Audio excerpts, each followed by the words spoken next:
আল্লাহ পাক রব্বুল আলামিন বলেন, ও রাসূল তুমি শোনো, তিনি ইচ্ছা করলে, তিনি মানে আমি ইচ্ছা করলে সবাইকে সরল পথের সৎ পথের সন্ধানটা দিতে পারি, কিন্তু না না না, সকল মানুষকে কিন্তু সরল পথের এবং সন্ধানটা আমি আল্লাহ তাআলা দেব না। কেন দেব না? আসুন ধীরে ধীরে কথাগুলো আপনাদের সম্মুখে একটু তুলে ধরি বাজান।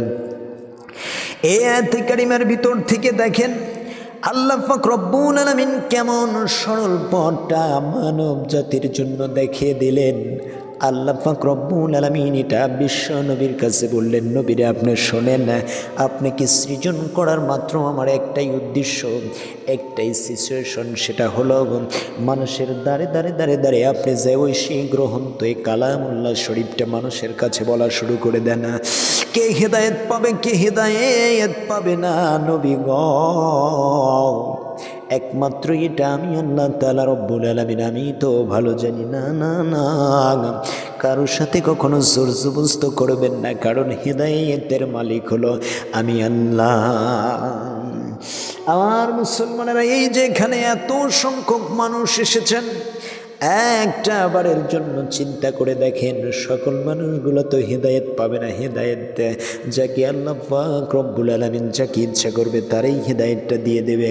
ও মুসলমান, যারে আল্লাহ তাআলা হেদায়েত দিবে না, তামাম পৃথিবীর ওলি আল্লাহ গাউস কুতুব নবী রাসূলগণ যদি সমস্ত সবগুলো মানুষ যদি একত্রিত হয়ে যদি মানুষটাকে হেদায়েতের নিশানিটা দেখিয়ে দেয়, আল্লাহ যদি বলেন না না না আমি এর এই হেদায়েতটা দেব না, কোনো মানুষ পারবে না আল্লাহর কথার উপর ওভারটেক করে যেতে। বলতেছিলাম সালমান ফার্সির কথা। ওই সালমান ফার্সি বিশ্ব নবী করিম সাল্লাল্লাহু আলাইহি সাল্লামের সাথে কেমন করে তার সাক্ষাৎ হয়ে গেল। মুসলমানের দলেরা ছোটবেলা থেকে সালমান ফার্সি নামের একজন, এই সালমান ফার্সি খুবই ধর্মের প্রতি আগ্রহী ছিলেন।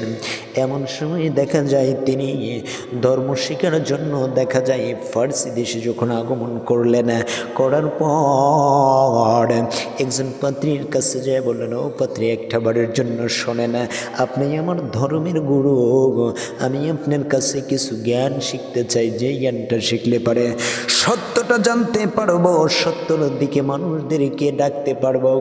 পাত্রী একটা বারের জন্য আমাকে সেই জ্ঞানটা আপনি শিখিয়ে দেন। ও মুসলমান, এমন সময় পাত্রী যখন সুন্দর করে যখন এইভাবে যখন ধীরে ধীরে একটা না 6টা মাস হয়ে গেল, 6টা মাস যখন হয়ে যেতে শুরু হয়ে গেল, এমন সময় দেখা যায় পাত্রী দারুণ অসুস্থ হয়ে পড়লেন। সালমান ফার্সি ওই পাত্রীটার পাশে গেলেন, ধর্ম বুজুর্গ তিনি ছিলেন, পাত্রীর পাশে যে ডাক দিয়ে বলতেছেন, উস্তাদ আপনি তো দারুণ অসুস্থতা বোধ করতেছেন, না জানি হায়াত মৌতের মালিক তো এই সৃষ্টিকর্তার হাতে, সুতরাং আপনার কাছে একটা বারের জন্য আমি একটা কথা শুনতে চাই, সেটা হলো আপনি যদি মারা যান আমি সত্যর সন্ধানটা কার কাছে শুনব, কার কাছে সত্যর বাণীটা নেব, কার কাছে সত্যর বাণীটা সত্যর দিকে ধাবিত হতে পারবো। এইবার পাত্রী ডাক দিয়ে বলতেছ, সালমান শোনো, মক্কার জমিনে এমন একজন মানুষ আছে যার নামটা হলো মুহাম্মদ। এই মুহাম্মাদের কাছে যদি তুমি যাইতে পারো, শোনো রে, মুহাম্মাদের কাছে যাইয়া যদি তুমি যাইতে পারো, সত্যর সন্ধানটা তুমি শুনতে পাবা। এমন সময় দেখা গেল, আপনাদেরকে শুধু বুঝের খাতিরে বলতেছি বন্ধুগণ, আমার ভয়েরা মুসলমানের দলেরা, বলতেছিলাম সালমান ফার্সি কেমন সত্যর সন্ধানটা করেছিলেন, আল্লাহ কেমন করে সালমান ফার্সির ভিতরে কেমন করে হেদায়েতের নিশানাটা দিয়ে দিলেন। বাজান সূরাতুল নহলের 9 নম্বর আয়াতে কারিমা থেকে আজকের এই চ্যাপ্টারটা ধরেছি বাজানা। এমন সময় দেখা যায় যে হেদায়েতের মালিক যে একমাত্র আল্লাহ তাআলা, হেদায়েতের মালিক কোনো নবী না, কোনো রাসূল না, কোনো ওলি না, কোনো মাওলানা না, কোনো মুফতি না, কোনো হাফেজ না, কোনো কারি না, হেদায়েতের মালিক হলো আল্লাহ। চিন্তা করে দেখেন আজকে যে যত বড়ই বাহাদুরি করেন না কেন গো, হেদায়েত যদি চাইতে হয়, পাইতে হয়, একমাত্র মালিকের কাছে চাইতে হবে, মালিকের কাছে পাইতে হবে। মুসলমান, এমন সময় যখন পাত্রীটা যখন মারা গেল, মারা যাওয়ার সঙ্গে সঙ্গে দেখা যায় সালমান ফার্সি সেই রাতেই পুটলিটা গুচ্ছিত করে মক্কার জমিনের দিকে রওনা হয়ে গেল। এমন সময় দেখা যায় মক্কার জমিনে আসতে না আসতে সালমান শুনতে পেলেন যে এখানে আর এই মক্কার জমিনে আর মুহাম্মদ নাই রে। তার ধর্মের মানুষেরা দেখা যায় মুহাম্মাদের গোত্রের মানুষেরা তাকে মক্কার জমিনটা পদত্যাগ করিয়ে দিয়েছেন, এই মক্কার জমিন থেকে তাকে বের করে দিয়েছেন। তার কথাগুলো চলে না, তার কথাগুলো মান্য করে না, এজন্য হিজরত করে তিনি মদিনায় চলে গিয়েছেন। এমন সময় সালমান ফার্সি নগর থেকে যখন এসেছে, সালমানের মনের ভিতরে দারুণ কষ্টগুলো লেগে গেল।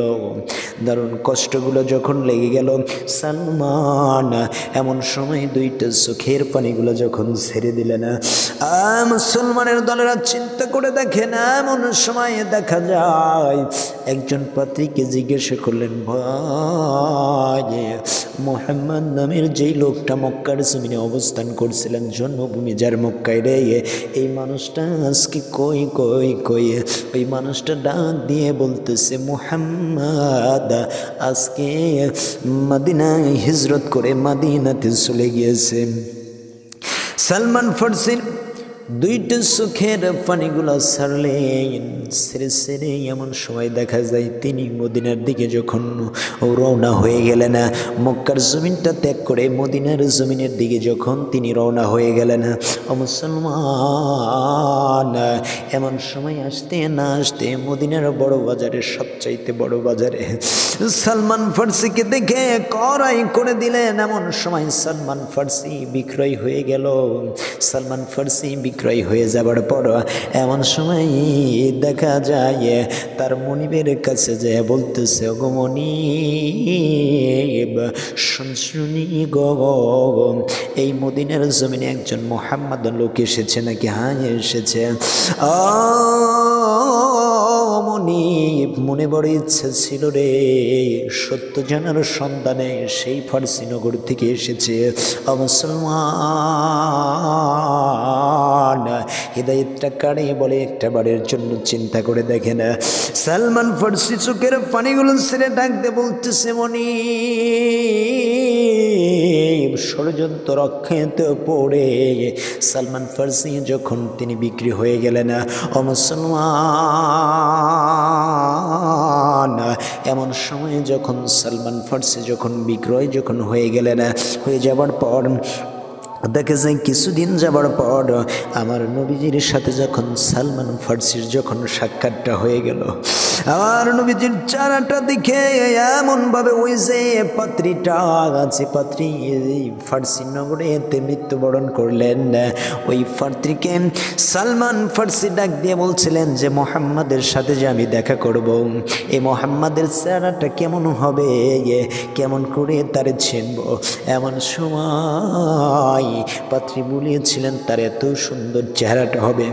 বিশ্ব নবীজির আকার আকৃতির কথাটা যখন বলে দিলেন ভৈরাগা, এমন সময় সালমান বিশ্ব নবীজির সামনে দাঁড়িয়ে দুইটা চোখের পানিগুলো ছেড়ে ছেড়ে কান্না শুরু করে দিলেন। মুসলমানেরা হিদায়াতকারে বলেন, এমন সময় যখন বিশ্ব নবীজির কাছে যে সালমান কাঁদলেন, কাঁদার পরে বলতেছেন, ইয়া রাসূলুল্লাহ, ইয়া হাবিবাল্লাহ, নবী গো শোনেন, বড় ইচ্ছে ছিল সত্যর সন্ধানটা জানার জন্য নবী গো, কিন্তু মদিনার জমিনে এসে বড় বাজারে আমি বিক্রি হয়ে যাই, মানুষগুলো আবার বিক্রি করে দেয়। এমন সময় দেখা যায় এক ইহুদির বাড়িতে যখন সালমান বিক্রি হয়ে গেলেন, মনিবের অনুমতি ছাড়া তো করে হবে না। 2 দিরহাম যখন বিক্রি হয়ে গেছেন, এই 2 দিরহামটা বিক্রি হয়ে যাবার পর এমন সময় বিশ্ব নবীকে ডাক দিয়ে বলতেছে, নবী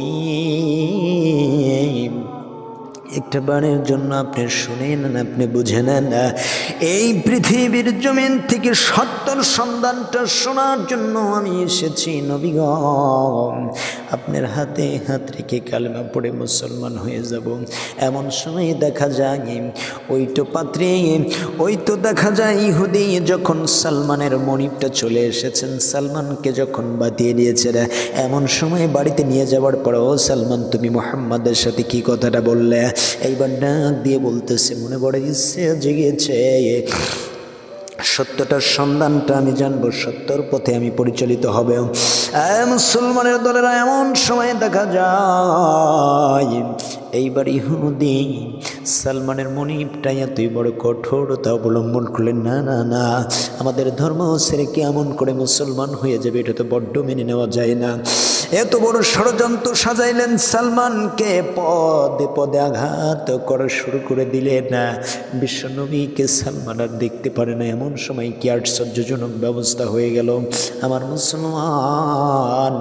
এমন সময় দেখা যায় সালমান যখন অকট্টভাবে, যখন একটা কারারতভাবে যখন বন্দী হয়ে গেছে, এমন সময় কারারত বন্দী হবার পাশ দিয়ে যখন হযরতে আলী রাদিয়াল্লাহু তাআলা আনহু যখন হাঁটা শুরু করলেন, এমন সময় ডাকতে বলতেছে, আলী শোনো, তুমি আজকে দীর্ঘ একটি মাস যাবৎ বিশ্ব নবীজির চেহারাটা আমি সালমান দেখতে পারি না। আলী রে, আমার মনিব এখানে আমাকে মুক্ত করে দেয় না, আমাকে কারারত অবস্থায় রেখেছে। ও আলী, আমার এই কথাটা বিশ্ব নবীজির দরবারে একটা বারের জন্য পৌঁছিয়ে দিও। হযরত আলী রাদিয়াল্লাহু তাআলা কথাটা শুনলেন। শোনার পরে বিশ্ব নবীকে ডাক দিয়ে বললেন, নবীজি কোরআনের সবকগুলো যখন দিচ্ছিলেন, সাহাবায়ে ইকরাম যখন কোরআনগুলো পড়া যখন শুরু করে দিলেন, এমন সময় আলী মনটা খারাপ করে যায়, বিশ্ব নবীর কাছে যা বললেন, ইয়া রাসূলুল্লাহ, ইয়া হাবিবাল্লাহ, নবী গো, আপনি একটা বারের জন্য শুনে নেন, যেই সালমান ফার্সি আজকে 1 মাস যাবৎ হয়ে গেল আপনার দরবারে আসে না, সেই সালমান ফার্সিকে তার মনিব 1 মাস যাবৎ কারারতভাবে কারাগ্রস্ত করে বন্দি করে রেখেছেন।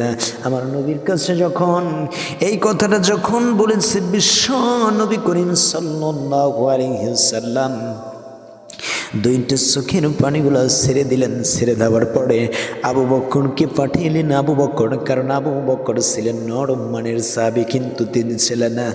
এইবার যখন আবু বকরকে পাঠালেন, ও আবু বকর, যাও যাও, আমার সালমানকে মুক্তি করে নিয়ে আসো, সালমানকে মুক্তি করে নিয়ে আসো।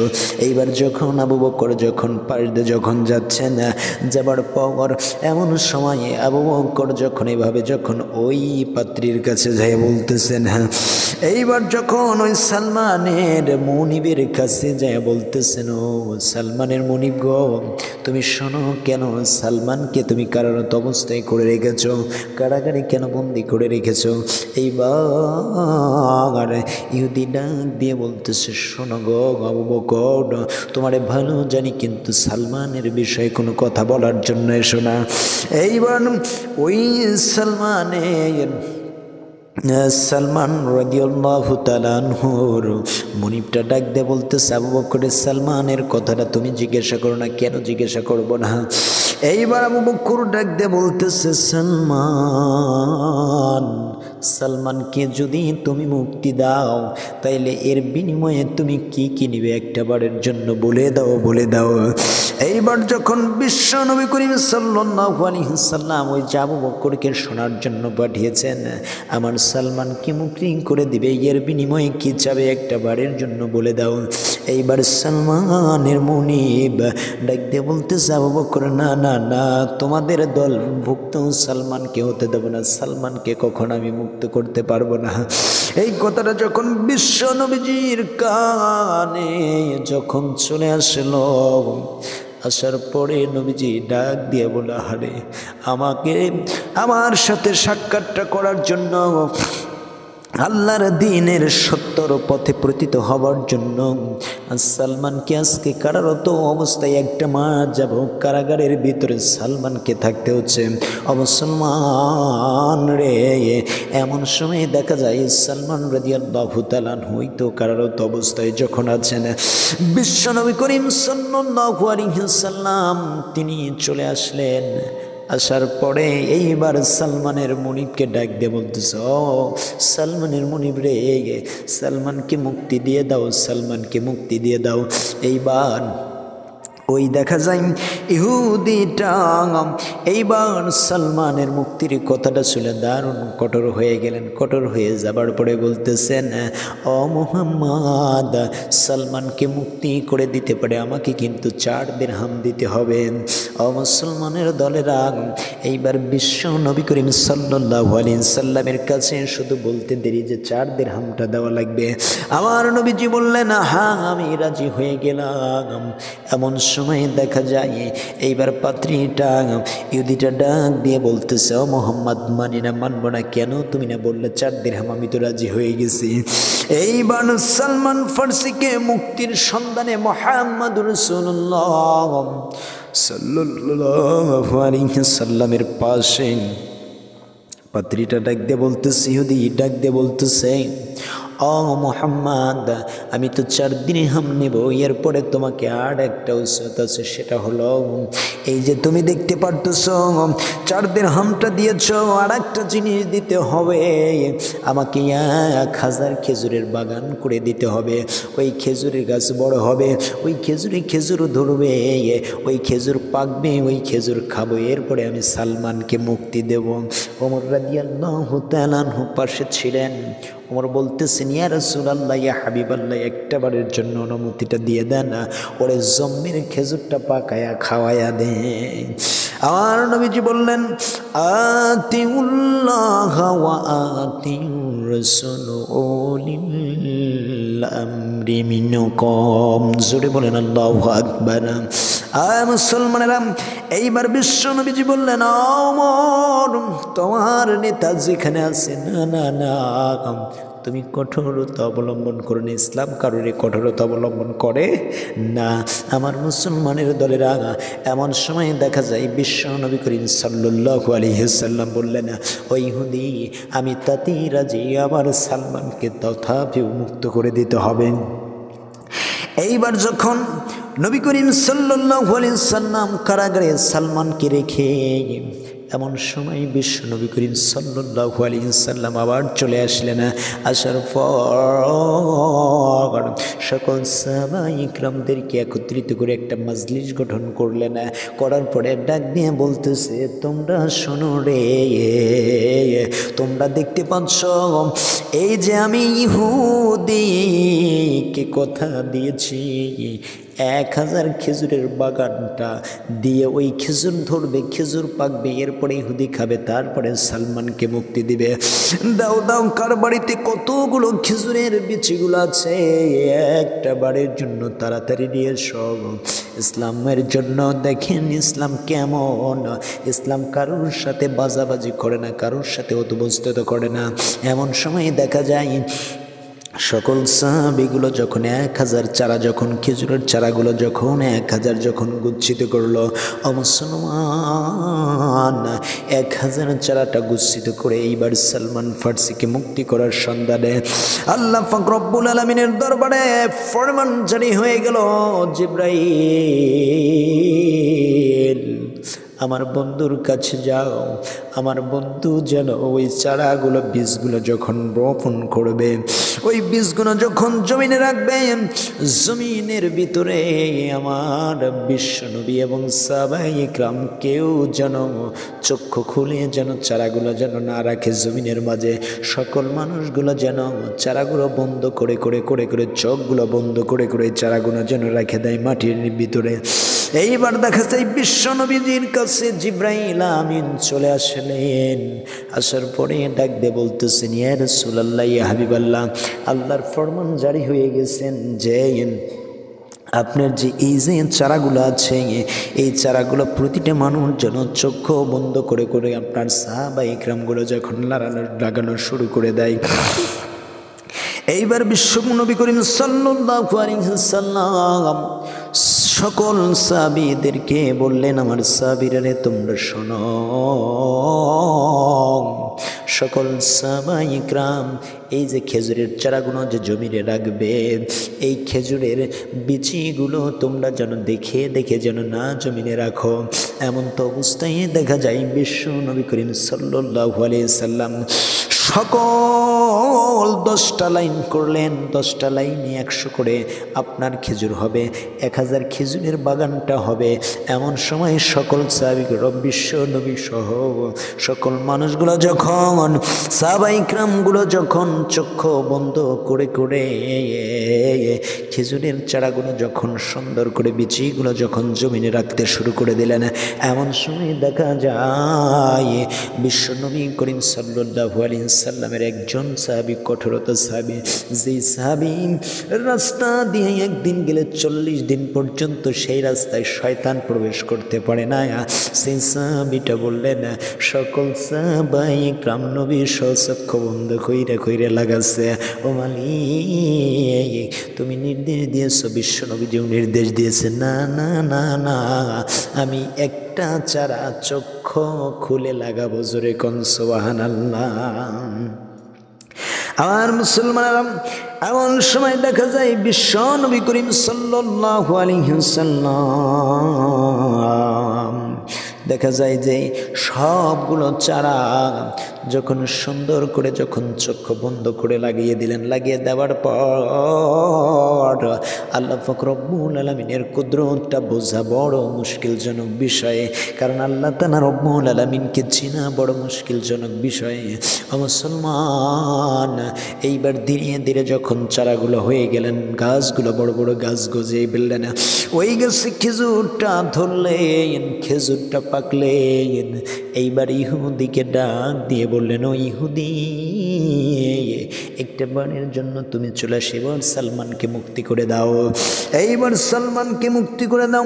ইহুদি ডাক দিয়ে বলল, মুহাম্মদ, আগুই মুক্তি করা যাবে না, আমি প্রতিটি গাছ সেট দিয়ে নেব।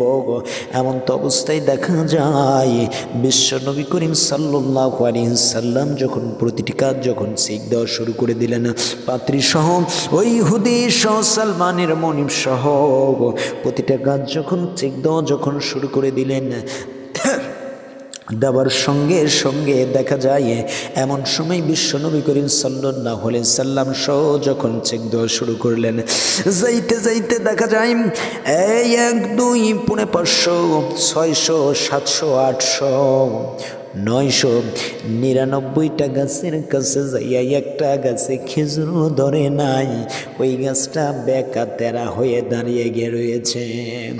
এইবার ইহুদিটা ডাক দিয়ে বলল, মুহাম্মদ, একটা বারের জন্য শুনে নাও, তোমরা দেখতে পারতেছো মুহাম্মদ, এই যে দেখো 999টা গাছ সুন্দরভাবে আছে, 999টা গাছ এই ফলন ধরেছে, খেজুর ধরেছে। মুহাম্মদ, মানি না, মানব না, এই গাছটা কেন বেকা হয়ে গেল? এইবার নবীজির কান্ননকে দেখেন, বিশ্ব নবী করিম সাল্লাল্লাহু আলাইহি সাল্লাম আল্লাহর দরবারে বললেন, আল্লাহ, এই গাছটা কেন হলো? একটা বারের জন্য বলে দেন এরকম কেন হলো?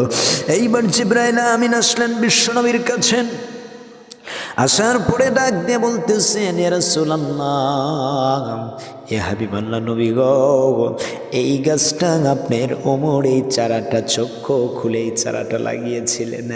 এমন সময় আমার নবীজি যখন ওমরের দিকে যখন দৃষ্টিপাত করে বলেন, ওমর তুমি শোনো, তুমি কি ওই গাছটাকে চক্ষু খুলে খুলে লাগিয়ে দিয়েছিলে? এমন সময় যখন এই কথাটা বলতে দেরি, আবার জিবরাইল আমিন বিশ্ব নবীর কাছে আগমন করলেন। আগমন করার পরে ডাক দিয়ে বলতেছে, ইয়া রাসূলুল্লাহ, ইয়া হাবিবাল্লাহ, নবী গো, আপনি যে ওই যে 999টা গাছ আপনার সাহাবায়ে ইকরাম লাগিয়েছেন, আর এই একটা গাছে যে বেকা তারা হয়ে গেছে, খেজুরটা আসে নাই, নবী গো, এই একটা গাছ কিয়ামত পর্যন্ত কখনো ফলে কমতি হবে না। আর মুসলমানেরা, এইবার বিশ্বনবী করিম সাল্লাল্লাহু আলাইহি ওয়াসাল্লাম দেখা যায় আল্লাহর দরবারে এই কথাটা যখন জিবরাইল আমিন যখন নিয়ে আসলেন, আসার সঙ্গে সঙ্গে দেখা যায় গাছটা ভর্তি ফল দিয়ে আল্লাহ তাআলা ভরে দিলেন। এইবার ইহুদি ডাক দিয়ে বলতেছেন, ইহুদিকে ডাক দিয়ে বলতেছে, ইহুদি রে, ওরে সালমানের মরিব রে, দেখো দেখো সমস্ত গাছেই কিন্তু খেজুরগুলা রেখে দিয়েছেন, এইবার বলো আমার সালমানকে কখন তুমি মুক্ত করে দিবা?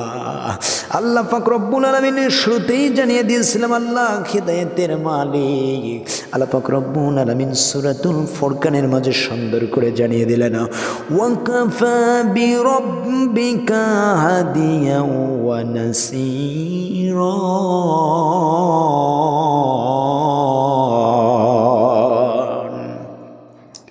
আল্লাহ জানিয়ে দিলেন, বান্দারে তুমি শোনো, এমনভাবেই প্রত্যেক নবীর জন্য আমি প্রত্যেকটা নবীর জন্য এমনভাবে হেদায়েতের নিশানাটা রেখে দিয়েছিলাম, কারণ আমি আল্লাহ তাআলা রব্বুল আলামিন পথ প্রদর্শক এবং সতর্ককারী।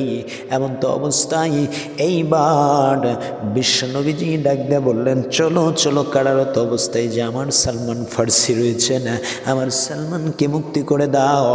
এইবার যখন ইহুদি ডাক দিয়ে বলতেছেন, ও মুহাম্মদ শোনো শোনো, সালমানকে তো মুক্তি দিয়ে দেব, আমাকেও মুক্তি দিয়ে দেওয়া লাগবে। নবীজি বললেন, তোমারে আবার কেমন করে মুক্তি দেব? বিশ্ব নবীজি সাল্লাল্লাহু আলাইহি সাল্লাম কথা বলতে দেরি, ওই আপনার সালমানের মুরিদরা ডাক দিয়ে বলতেছেন, ও মুহাম্মদ একটা বারের জন্য শুনে নেন, একটা বারের জন্য বুঝে নেন, আমি যে অন্ধকারের পথে পতিত হয়ে আছি, ও মুহাম্মদ একটা বারের জন্য এই অন্ধকারের পথ থেকে আমাকে একটু আলোর সন্ধানটা দিয়ে দেন।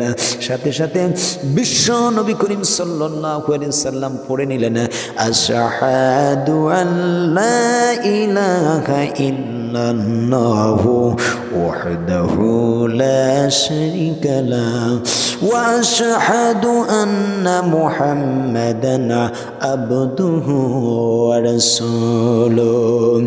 এইবার যখন ইহুদিটা মুসলমান হয়ে গেলেন, এরপরে সালমানকেও মুক্তি করে দিলেন। এখন অবস্থা দেখা যায় এরকম পরিস্থিতির মাঝে চিন্তা করে দেখেন, হিদায়াতের মালিকটা হলো আল্লাহ।